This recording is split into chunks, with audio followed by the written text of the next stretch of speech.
Hello and welcome back to my channel. Thank you from the bottom of my heart for being here. I really do appreciate every view and like from you guys. Today I'm doing day 2 of Art by Marlene's Advent Calendar Challenge, and I actually like how this page turned out in the end. I'm combining my Advent calendar with the Kcraft challenge for the month. So Kcraft does a challenge where you upload a photo every day of what you've made with a prompt. So today's prompt was pepperminty. Pepperminty color is actually not one that I had in my stash, so I had to mix and match and try and create some kind of green pepperminty look. It is also a color that makes me uncomfortable. It's not very bright, and we all know that I love the brights, but I think I managed in the end to make it work.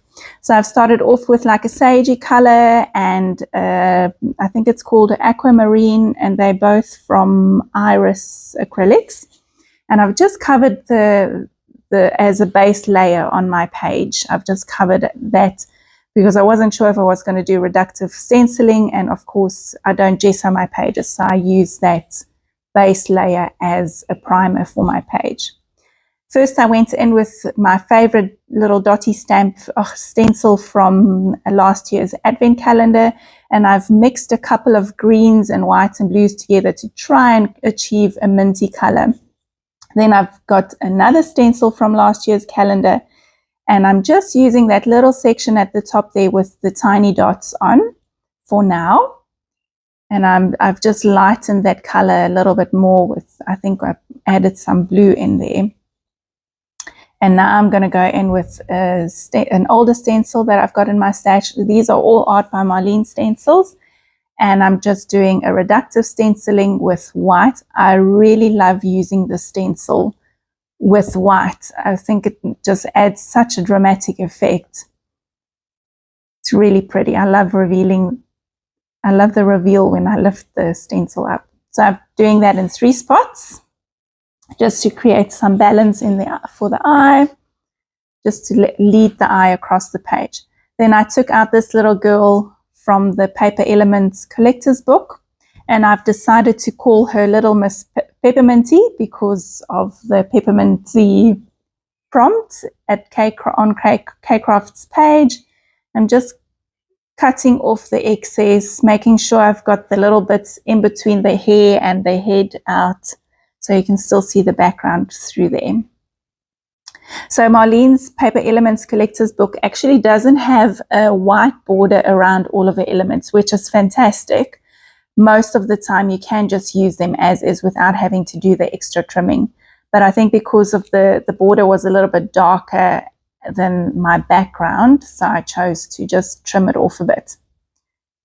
Now I'm going to use the line part of that same little dotty stencil that I had before. But first I decided I'm just going to commit to this girl and pop it on the page with the little Christmas hat, also from the Paper Elements book. And I'm just tucking the hat kind of in underneath her hair and over the top of her hair, so it's got some dimension. I'm going in with Marlene's pen, and I'm drawing out some lines for her to ground her, so she's just not floating in mid-air. I really don't like when I've got floating things, floating heads and floating people on my pages. I like to ground them all the time.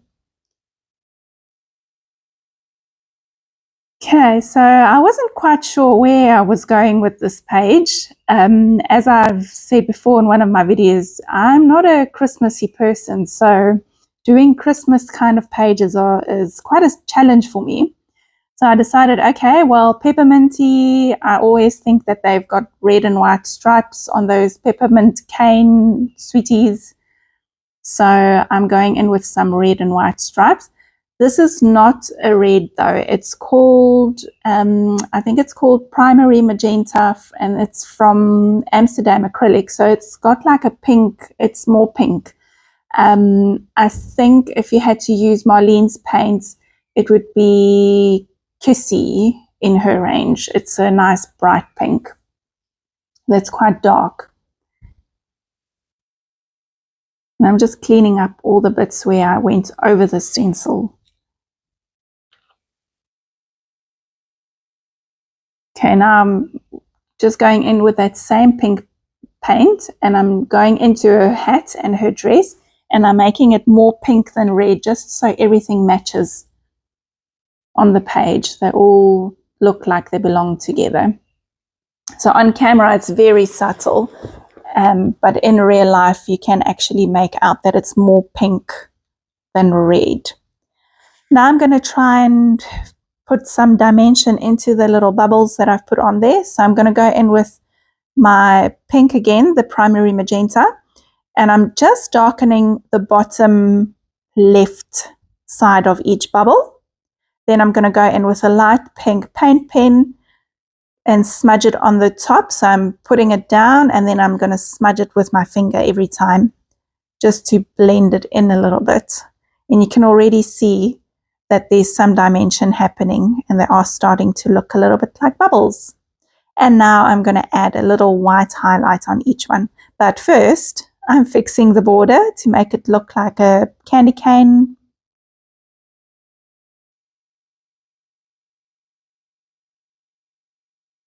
And I'm going to circle around each of my bubbles with a paint pen. I'm going around multiple times, making sure that my lines are squiggly and wonky. I'm not aiming for perfection. Then I looked at this page and I thought, oh, that black at the bottom of her really doesn't look like it belongs. So I'm going over all the black with white. I'm doing 2 layers in a paint pen, and then in between I'm adding that same pink color. So now I've also got my 3 sets of borders. I'm really happy that I did that, because the black did not go well. And because I had the black underneath that first layer, on the first layer, and I've just gone and added some black on the side and the top one as well, just to make sure that they all look cohesive. Going in with some black and white details in her hat, in her hair, in her clothing. I'm fixing up the dress where I went over the edge with my paint. And adding some white highlights. Okay, this little tab was from the previous page, and obviously I've got no yellow on this page, so I'm just going over it again with the same pink, and then I'm going in with the pink paint pen and a white paint pen, just to add some detail back in, also going around the edges. I'm just following on Marlene's lines that's already there, because you can still see it through the paint. And now the flower looks like it belongs there.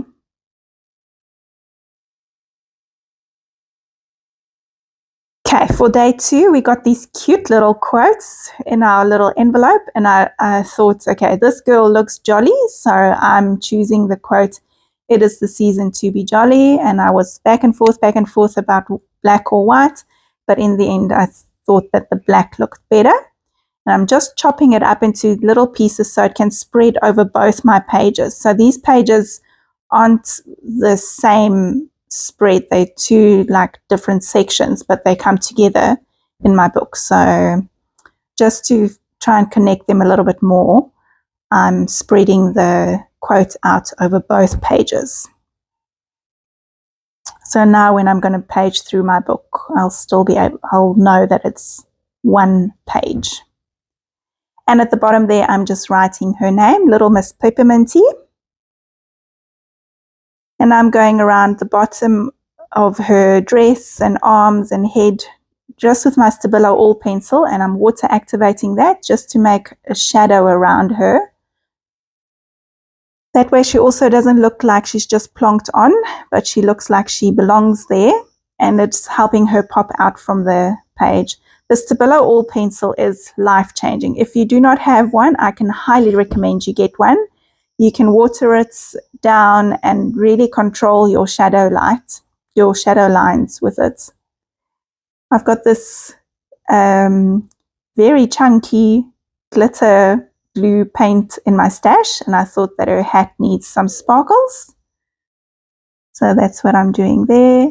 I could not tell you where I got this from or what brand it is. I just have it. I've had it for years. If you have the Marlene glitter paint, that would be perfect to use. And then I saw that little top bit there where I had the paperclip was looking bare, so I'm just adding some more. All right, that's about it for my page. Thank you so much for being here. Please like my video, subscribe, leave a comment. I'd love to hear from you. It's always exciting to know that people are actually watching my videos. Thank you for being here, and I'll see you again soon. Bye.